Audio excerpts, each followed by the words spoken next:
this week at NASA. Shuttle program managers believe they've identified the root cause of cracks found on support beams on Space Shuttle Discovery's external tank.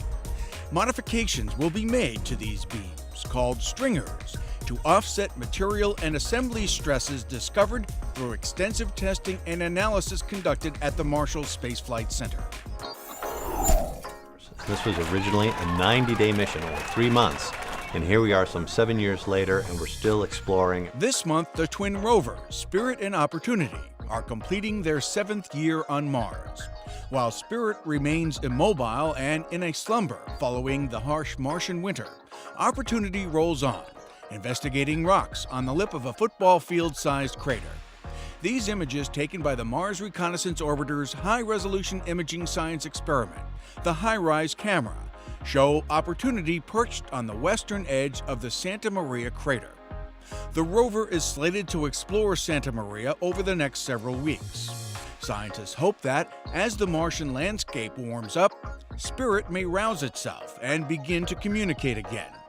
Once Opportunity is finished at the Santa Maria crater, it'll resume a multi-year trek towards Endeavour crater. We know there are these clay minerals present in the rim of Endeavour crater that is suggestive of ancient water on Mars that was of neutral pH.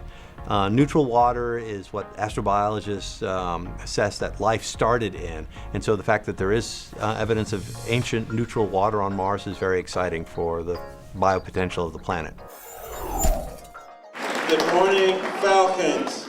NASA's Associate Administrator for Education, Leland Melvin, toured 3 NASA field centers in California, taking time to speak with staff about the agency's education goals and their encouragement of middle school students to pursue studies in science, technology, engineering, and mathematics. Get the tools in your head, the reading, the writing, the math, the science, all the things your teachers are teaching you right now, so that you can do anything you want to.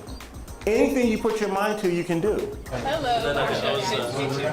During stops at the Ames Research Center, the Jet Propulsion Laboratory, and the Dryden Flight Research Center, Melvin emphasized support of students to live their dreams by studying hard, focusing on their goals, and avoiding people who doubt their abilities to attain them. But whatever you dream, anything you dream, if you work at it, if you believe in it, if you put your mind to it, you can do it. A former astronaut, Melvin is responsible for developing and implementing education programs that not only increase public awareness of NASA, but also energize student interest in careers at the agency.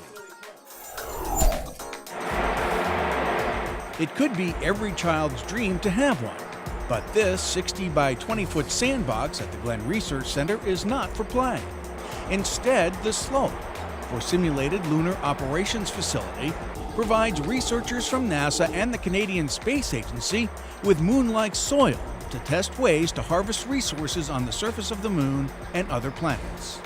This is where we learn how to collect the materials efficiently in teaming with a Canadian mining company who brings that kind of expertise that NASA doesn't normally have. This is essential to allowing us to collect these materials and produce mission consumables like oxygen and water and other things that would support human space exploration. At Slope, researchers can measure the force and traction of a rover and other hardware, and use that data to develop and build machines for excavation on the moon and other future destinations. We believe that using resources on the moon and Mars to sustain the crew, rather than bringing those resources from Earth, is the best way to make space travel more affordable and more sustainable.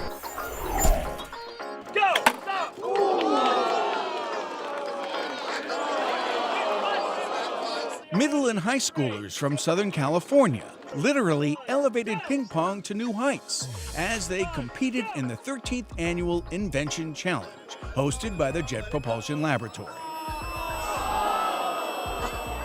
Teams built unique devices to lift the small, lightweight spheres.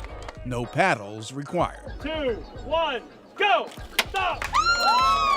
The contest objective is to take a regular ping pong ball and get it from the ground up to a ceiling that's 2 meters tall. You can see that in the background. 3, 2, 1, go! Stop!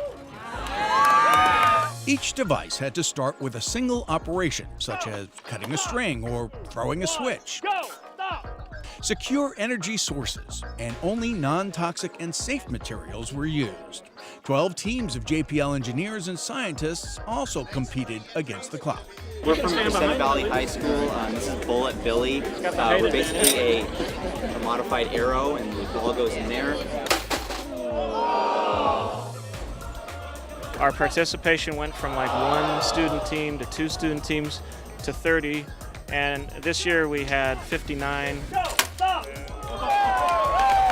to get students to sort of put the books aside a little bit and get out there and use their imagination, team building skills, creativity, actually building something, testing something, having it fail, and then learning from that and improving the device.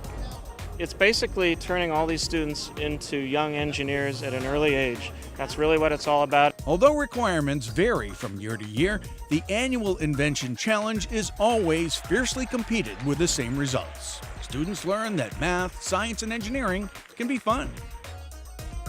And that's This Week at NASA. For more on these and other stories, log on to www.nasa.gov.